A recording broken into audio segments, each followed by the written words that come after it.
ajaran Ma'alim fil Thoriq ini, saya meyakini bahwa kalau Islam ingin berjaya, maka Islam harus tegak secara politik. Itu keyakinan saya dulu. Kalau lihat Gus Dur di TV, saya matikan TV-nya. Ini antek Yahudi ini. Saya dulu begitu.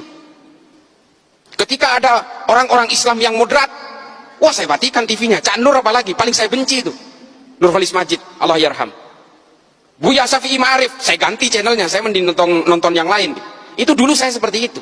Tapi kemudian saya berusaha mempelajari semuanya. Saya baca buku kanan, buku kiri, buku tengah, saya baca semua. Das Kapital saya habiskan. L'état de Révolution saya habiskan. Ma'alim fil Thoriq, Jahilatul Qarnin Isrin, saya baca semua. Hingga akhirnya apa? Kepala saya menjadi melting pot dari kesadaran-kesadaran kognitif bahwa manusia dan takdir-takdir keimanannya ini selalu berbeda.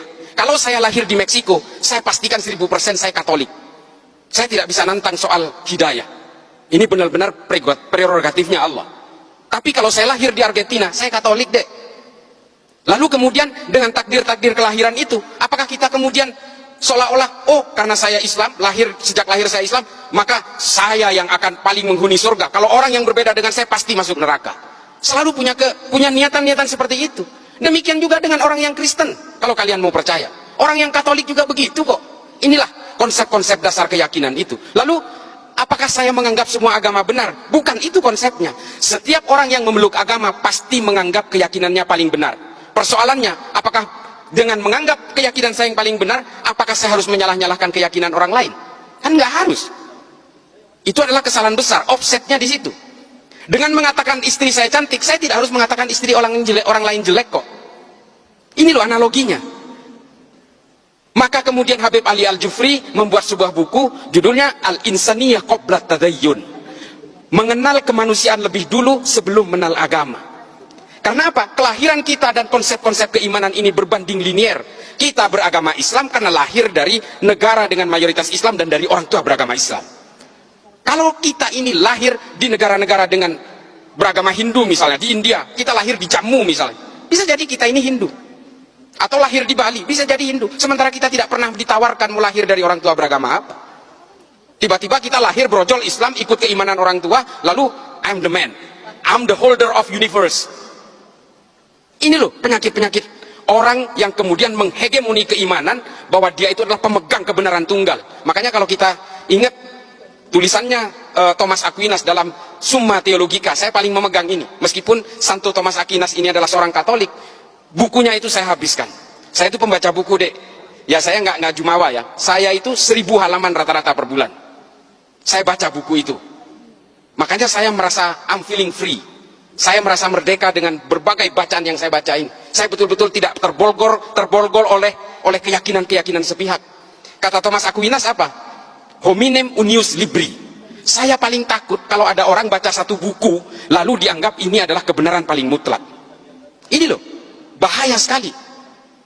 Kemudian yang saya kisahkan kedua adalah ketika kemarin Densus melakukan penangkapan di Poso sebanyak 22 orang secara serentak. Di semua sekitar Poso, ada Tojo Una-Una, Ampana, dan juga di kota Poso, ada salah satu anak muda yang saya wawancarai, saya interogasi. Umurnya belum genap 17 tahun. Dia ditangkap, karena dia ingin melakukan aksi teror, melakukan latihan-latihan militer untuk naik ke Gunung Biru, menggantikan kelompoknya Ali Kalora yang sudah dihabisi. Nah, dari hasil interogasi itu adalah, dia ini siswa SMA 1 Poso. Akademisnya bagus, nilainya bagus, punya kecerdasan. Lalu dia keluar dari sekolah itu, dia berhenti. Karena apa?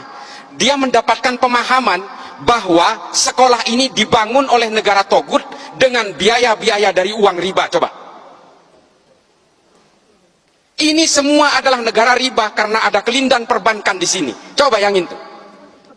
Ini kasus yang pertama. Kasus yang kedua, ada seorang mahasiswi Gunadarma yang dia meyakini bahwa karena bank itu adalah riba, lalu semua ini menjadi riba, termasuk jalan aspal yang melibatkan bank, gaji pegawai negeri yang melibatkan bank, sehingga menurut dia KTP pun itu adalah benda haram. Sehingga apa?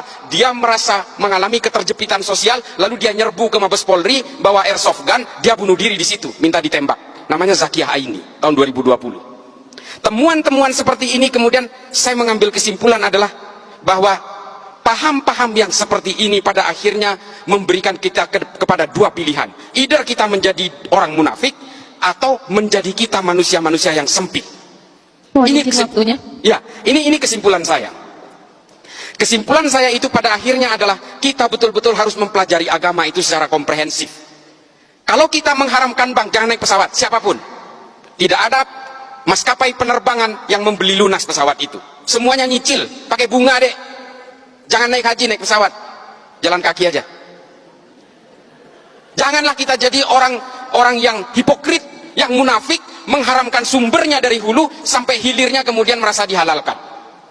Ini jangan sampai seperti itu. Konsep usul fikih itu adalah tabiut tabiun. Kalau di atasnya haram, di hilirnya pasti haram. Kalau di atasnya halal, di bawahnya belum tentu halal, bisa jadi haram. Legen, tua, cuka. Halal, haram, halal. Tapi kalau di atasnya haram, ke bawahnya haram semua. Bir sepakat, kita haramkan. Bir ya. Kalau kalian jadi tukang parkir di pabrik bir, haram juga penghasilannya. Itu loh konsep usul fikih. Kalian kalau ingin mengharamkan bank konvensional, apa yang kalian kenakan ini semua melibatkan bank. Kalian akan menjadi munafik semua. Lalu, apa antisipasinya? Darul Iftah Majelis Ulama Mesir kemudian menghalalkan bank-bank konvensional ini. Dengan alasan, riba kita betul-betul mengharamkan itu. Allahu ahallal bai'a wa harrama riba. Jelas. Tapi apakah bank konvensional masuk kategori riba? Ini yang diredefinisi ulang. Hukum perbankan itu diharamkan ketika produknya belum ada di abad pertengahan. Ini loh yang perlu redefinisi itu. Yang terakhir, maaf. Yang terakhir adalah, pada intinya adalah apapun keyakinan kalian, tafsir kalian, agama kalian, satu kuncinya. Ini yang disebut dengan moderasi beragama. Kalau kalian meyakini bahwa Tuhan itu satu, yang Islam nih, yang Islam. Kalau kalian betul-betul meyakini kul huwallahu ahad, kalian betul-betul menganggap bahwa Islam itu adalah monoteism, termasuk yang beragama lain, maka kita juga harus meyakini bahwa manusia dimanapun dengan agama yang berbeda-beda, dengan Kristen, dengan Hindu dan Buddha, itu pasti diciptakan oleh Tuhan yang sama. Ini tolong kalian rekam. Kalau kalian ini diciptakan oleh Tuhan yang sama, lalu untuk apa kalian itu bertikai dengan keyakinan dan keimanan itu? Itu loh kuncinya. Itu yang disebut moderasi beragama. Moderasi beragama ini bukan sekuler, bukan liberal, bukan. Tetaplah kalian dengan keyakinan-keyakinan agama dan tafsir-tafsirnya itu. Satu saja, jauhi kebencian, jauhi kekerasan, jaga nama baik agama masing-masing. Supaya apa? Supaya agama kalian ini tetap menjadi daya tarik. Kalau agama kalian ini lebih identik dengan kekerasan, kebencian, caci maki dan sebagainya, jangankan orang yang berbeda agama yang mau tertarik dengan agama kamu, orang yang seagama dengan kamu aja bisa saja meninggalkan agamanya. Orang kalian itu kan udah tahu ya cara mengkritik. Kita paling terakhir banget nih, mumpung lagi ngobrol MC-nya. Paling terakhir banget. Kita selalu mencatat bahwa ada orang non-Islam masuk Islam. Oh, kita girang banget. Sinead O'Connor masuk Islam. Wah, keren. Marcel Siahaan masuk Islam, keren.